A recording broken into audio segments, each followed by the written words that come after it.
السلام علیکم ورحمۃ اللہ وبرکاتہ۔ سماجی ذرائع ابلاغ پر میرے ایک فقاہیہ کالم کا ایک اقتباس گردش کر رہا ہے۔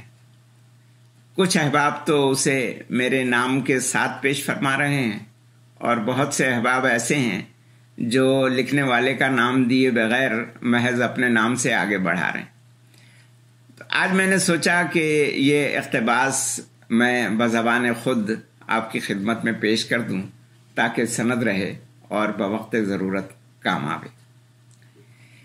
کہتے ہیں کہ کسی دور افتادہ دیہات میں ایک معزز مہمان آیا، بڑی آؤ بھگت ہوئی، گاؤں کا گاؤں اس کے آگے بچھا جا رہا تھا۔ کھانے کا وقت آیا تو انواع و اقسام کی نعمتیں اس کے سامنے دسترخوان پر لا کر چن دی گئیں۔ ساتھ ہی ایک بڑی سی سینی میں ایک لمبا سا اور موٹا سا ڈنڈا بھی لا کر رکھ دیا گیا۔ مہمان نعمتیں دیکھ کر تو خوش ہوا مگر ڈنڈا دیکھ کر ڈر گیا۔ سہمے ہوئے لہجے میں پوچھا، آپ لوگ یہ ڈنڈا کس لیے لائے ہیں؟ میزبانوں نے کہا کہ بس یہ ہماری روایت ہے، بزرگوں کے زمانے سے چلی آ رہی ہے۔ مہمان آتا ہے تو اس کے آگے کھانے کے ساتھ ساتھ ایک ڈنڈا بھی رکھ دیتے ہیں۔ مہمان کی تسلی نہ ہوئی، اسے خوف ہوا کہ کہیں یہ تمام ضیافت کھانے کے بعد ڈنڈے سے ضیافت نہ کی جاتی ہو۔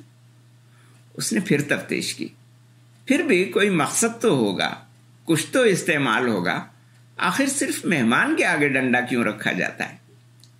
میزبانوں میں سے ایک نے کہا کہ اے معزز مہمان، ہمیں مقصد معلوم ہے نہ استعمال، بس یہ بزرگوں کے زمانے سے چلی آنے والی ایک رسم ہے، آپ بے خطر کھانا کھائیے۔ مہمان نے سوچا، بے خطر کیسے کھاؤں، خطرہ تو سامنے ہی رکھا ہوا ہے۔ پھر اس نے اعلان کر دیا کہ جب تک آپ لوگ یہ نہیں بتائیں گے کہ بزرگوں کے زمانے سے مہمان کے دسترخوان پر ڈنڈا کیوں رکھا جاتا ہے، کیڑے کو پتھر میں رزق پہنچانے والی کی قسم، میں آپ کا ایک لقمہ بھی نہیں کھاؤں گا۔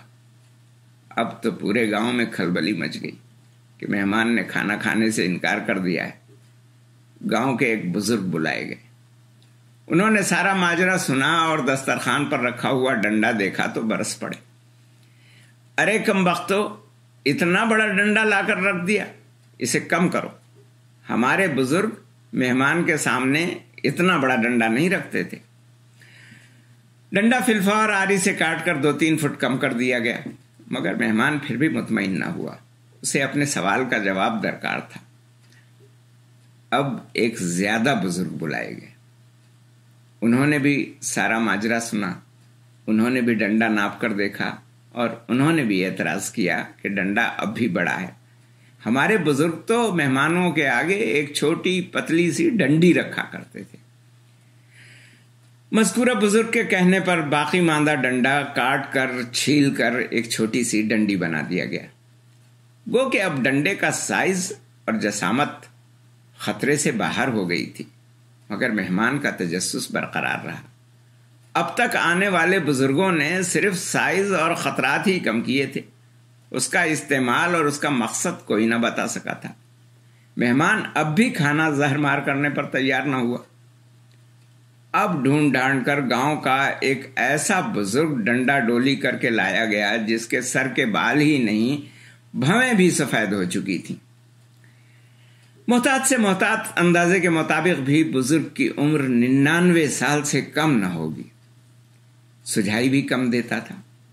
جب انہیں ڈنڈے کی شکل و صورت اور اس کا سائز تفصیل سے بتایا گیا تو وہ بھڑک کر اپنی لاٹھی ڈھونڈنے لگے، چیخ کر بولے، ارے عقل کے اندھو، ہمارے بزرگ مہمان کے سامنے ایک چھوٹی سی پیالی میں ایک ننھا منا سا تنکا رکھا کرتے تھے تاکہ اگر مہمان کی دانتوں کی ریخوں میں گوشت کا کوئی ریزہ پھنس جائے تو وہ اسے خلال کر کے نکال باہر کرے۔ اے صاحبو، زندگی کے کسی بھی شعبے میں کوئی نئی بات، کوئی بدعت شروع تو خلال کے تنکے ہی سے ہوتی ہے، مگر پھر اس کے پیروکار اسے بڑھا کر